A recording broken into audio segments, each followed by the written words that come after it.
जब पूरी दुनिया भारत से मुंह मोड़ रही थी, एक देश था जिसने हर मुश्किल समय में भारत का साथ दिया।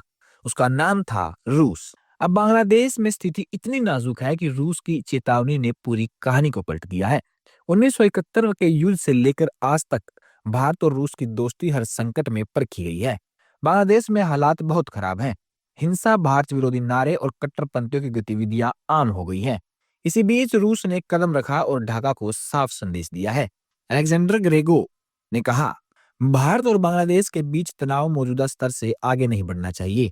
समाधान बातचीत से निकलना चाहिए, टकराव से नहीं। यह केवल सलाह नहीं थी, बल्कि इतिहास की याद दिलाने वाली चेतावनी भी थी। 1971 में बांग्लादेश की आजादी में भारत की भूमिका सबसे बड़ी थी।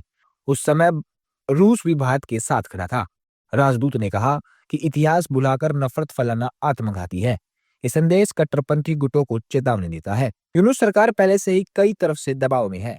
हिंसा, अल्पसंख्यकों पर हमले और भारत विरोधी नारे सरकार की ताकत पर सवाल उठा रहे हैं। रूस का यह बयान एक सावधानी की चेतावनी है। पूर्व प्रधानमंत्री शेख हसीना ने कहा, हिंसा यूनुस सरकार की वजह से हुई है। कट्टरपंथियों को खुली छूट दी गई है। अगर चुनाव सही तरीके से नहीं हुए तो जनता वोट डालने तक नहीं आएगी। बांग्लादेश में ये केवल भारत और रूस का मामला नहीं, अमेरिका भी पीछे है। 1971 से ही अमेरिका, भारत और रूस के बीच छुपी जंग चल रहा है।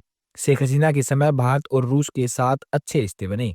रंगपुर में देश का पहला न्यूक्लियर प्लांट बन रहा था, लेकिन अमेरिका को यह पसंद नहीं आया। उसने कट्टरपंथियों और सीआईए एजेंटों के जरिए भारत और रूस के काम में रुकावट डाली। हाल ही में रंगपुर में रूस का भेजा हुआ न्यूक्लियर प्लांट का सामान आग में जल गया, लेकिन रूस ने तुरंत कदम उठाया और बांग्लादेश में तनाव बढ़ाने वाले नेटवर्क को दबा दिया।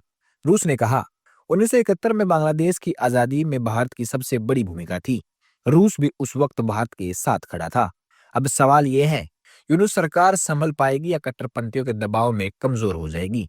बांग्लादेश में हालात लगातार बिगड़ते जा रहे हैं और रूस की यह चेतावनी पूरे खेल में नया मोड़ दे रही है। क्या बांग्लादेश इतिहास को याद रखेगा और सही रास्ता चुनेगा, या कट्टरपंथ के दबाव में फंस जाएगा? और क्या भारत अकेले रहेगा या रूस का समर्थन मजबूत होगा? अगर आपको यह खबर समझ आई तो कमेंट में जय हिंद जरूर लिखें और अपने विचार साझा करें। लाइक करें और सब्सक्राइब करें ताकि हर अपडेट आपसे जुड़े रहे। इतिहास को भूलना कभी सुरक्षित नहीं होता।